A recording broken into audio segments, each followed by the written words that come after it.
Okay બેટા. Hello friends, આજે આપણે બનાવીશું વેજીટેબલ ઉપમા. તો ઉપમા બનાવવા માટે મેં અહીંયા કડાઈમાં તેલ ગરમ થવા મૂક્યું છે. તેલ ગરમ થાય એટલે તેમાં સૌપ્રથમ રાઈ ઉમેરીએ.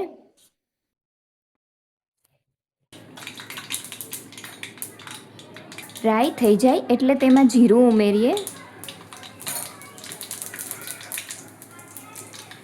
પછી તેમાં ચણાની દાળ, અડદની દાળ અને સિંગદાણા ઉમેરીએ. સરસ રીતે સાંતળી લઈએ. આ રીતે બંને દાળ અને સિંગદાણા ઉમેરવાથી ઉપમાનો ટેસ્ટ ખૂબ જ સરસ આવે છે. પછી તેમાં ઝીણા સમારેલા બટેટા ઉમેરીએ.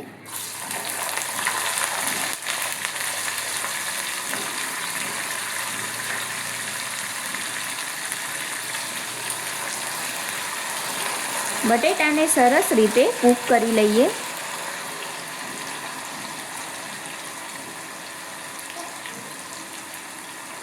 ઢાંકણ ઢાંકીને બટેટાને થોડીવાર માટે ચડવા દઈએ.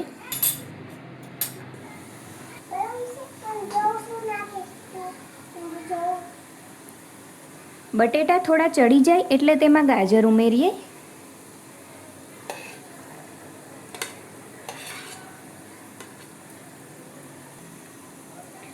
કોબીજ ઉમેરીએ.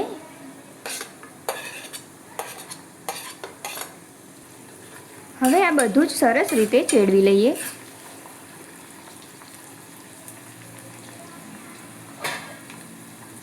થોડીવાર માટે ઢાંકણ બંધ કરીને બધું સરસ રીતે કૂક કરી લઈએ.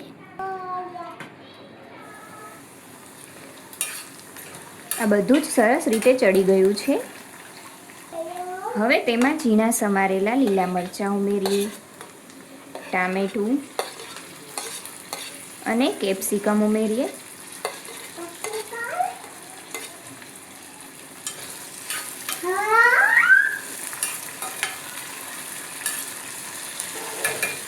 હવે તેમાં સ્વાદ પ્રમાણે મીઠું, થોડો ગરમ મસાલો ઉમેરીએ. બધું જ સરસ રીતે મિક્સ કરી લઈએ.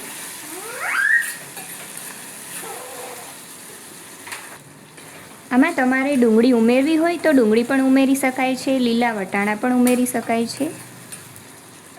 ધાણા જીરું પાવડર ઉમેરીએ.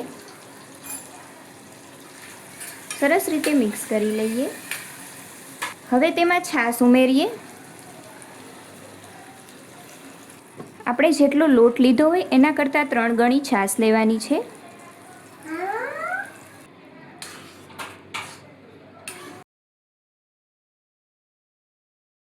છાશ સરસ રીતે ઉકળી ગઈ છે. હવે તેમાં સોજીનો લોટ ઉમેરી દઈએ.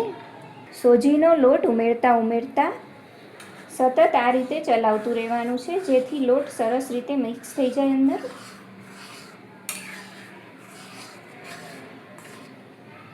હવે ઢાંકણ ઢાંકીને થોડીવાર માટે ચડવા દઈએ. સોજીનો લોટ સરસ રીતે ચડી ગયો છે. તો ઉપમા બનીને રેડી છે. ઉપરથી થોડી કોથમીર ઉમેરી દઈએ.